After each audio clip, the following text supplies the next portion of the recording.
मंत्री, आम आदमी पार्टी के नेता, मेरे गुरु अरविंद केजरीवाल जी का धन्यवाद करना चाहती हूँ, जिन्होंने मुझे इतनी बड़ी जिम्मेदारी दी और इस जिम्मेदारी के लिए मुझ पे भरोसा किया।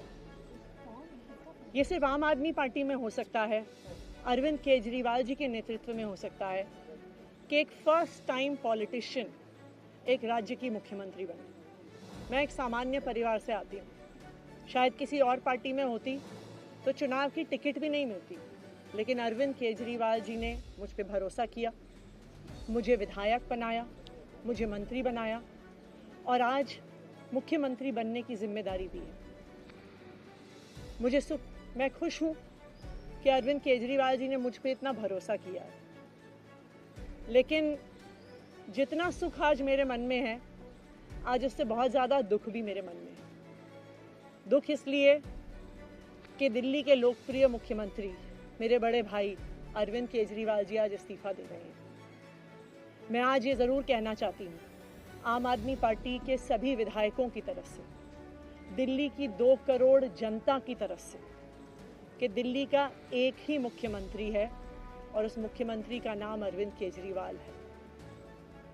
भारतीय जनता पार्टी ने पिछले 2 साल से अरविंद केजरीवाल जी को परेशान करने की, उनके खिलाफ षड्यंत्र रचने की कोई कसर नहीं छोड़ी। एक ऐसा आदमी जो अपनी IRS कमिश्नर की नौकरी ठुकरा सकता था, एक ऐसा आदमी जो एक नई पॉलिटिकल पार्टी से पहली बार चुनाव लड़के मुख्यमंत्री पद से इस्तीफा दे सकता था, ऐसे आदमी पर, ऐसे ईमानदार आदमी पर भारतीय जनता पार्टी ने भ्रष्टाचार के आरोप लगाए, झूठे केस किए, फर्जी केस किए, अपनी एजेंसीज ED को, CBI को उनके पीछे छोड़ दिया, उनको झूठे मुकदमे में 6 महीने तक जेल में रखा।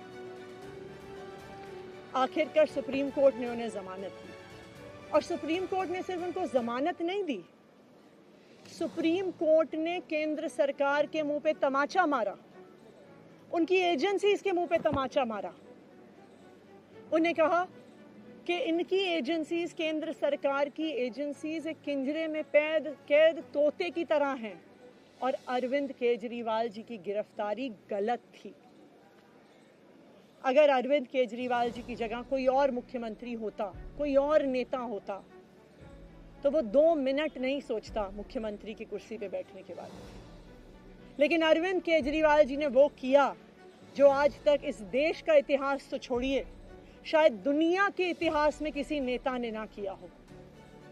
उन्होंने कहा कि मेरे लिए सिर्फ सुप्रीम कोर्ट का फैसला काफी नहीं है, मैं जनता की अदालत में जाऊंगा।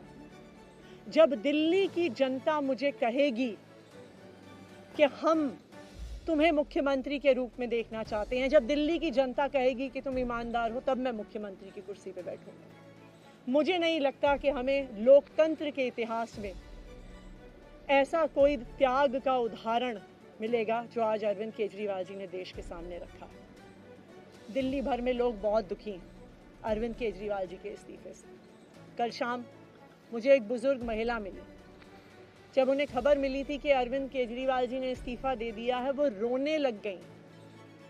उन्होंने कहा कि वो मेरे बेटे की तरह है, उसको इतना परेशान किया है, उसको इतना परेशान किया, उस पर झूठे केस लगाए।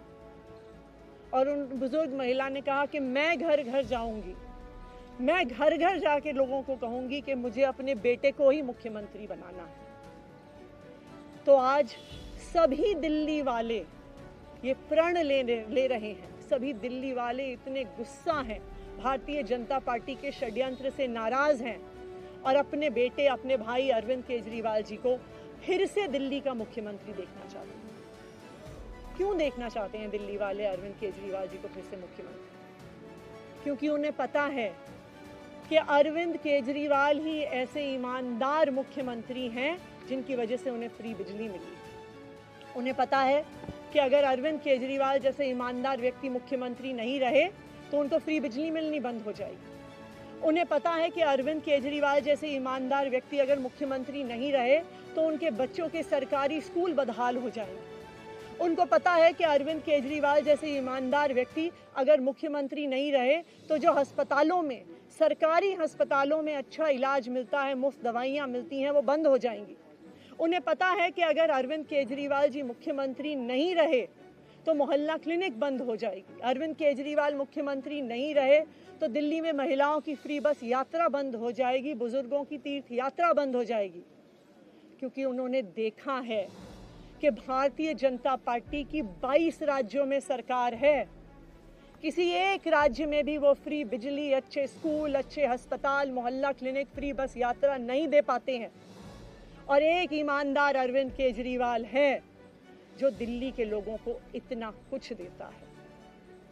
तो दिल्ली के लोग, आम आदमी पार्टी के विधायक और मैं अगले कुछ महीनों तक, चुनाव तक मुख्यमंत्री होने के नाते अब एक ही उद्देश्य से काम करेंगे कि हमें अरविंद केजरीवाल जी को फिर से दिल्ली का मुख्यमंत्री बनाना है। जब तक मैं इस बड़ी जिम्मेदारी को संभाल रही हूँ, मेरा एक ही मकसद रहेगा। मुझे पता है कि भारतीय जनता पार्टी अपने एलजी साहब के थ्रू दिल्ली वालों के खिलाफ षड्यंत्र रचेगी। मुझे पता है कि वो दिल्ली वालों की फ्री बिजली रोकने की कोशिश करेंगे। मुझे पता है वो दिल्ली वालों के अस्पताल में फ्री दवाइयाँ रोकने की कोशिश करेंगे। मुझे पता है वो मोहल्ला क्लिनिक बंद करने की कोशिश करेंगे। मुझे पता है वो सरकारी स्कूलों को खराब करने की कोशिश करेंगे। तो अगले कुछ महीने तक, जब तक ये जिम्मेदारी मेरे पास है, मैं दिल्ली के लोगों की रक्षा करने की कोशिश करूँगी और अरविंद केजरीवाल जी के मार्गदर्शन में दिल्ली की सरकार चलाऊँगी। मेरा अपने सभी कार्यकर्ताओं से, सभी विधायक साथियों से, दिल्ली के लोगों से बस एक ही अनुरोध है, आप में से कोई मुझे बधाई मत दीजिएगा, आप में से कोई मुझे माला मत पहनाइएगा, क्योंकि मेरे लिए और मुझे लगता है सभी दिल्ली वालों के लिए ये एक बहुत दुख की घड़ी है कि दिल्ली के चहेते मुख्यमंत्री को आज इस्तीफा दिया है। मैं एक बार फिर अरविंद केजरीवाल जी का धन्यवाद करती हूँ जो उन्होंने मुझ पर भरोसा दिलाया, मुझ पर भरोसा दिखाया। और मैं दिल्ली के लोगों की तरफ से फिर से एक बार ये कहूँगी कि वो जल्द ही आने वाले चुनाव के बाद अरविंद केजरीवाल जी को अपना मुख्यमंत्री देखना चाहते हैं। धन्यवाद।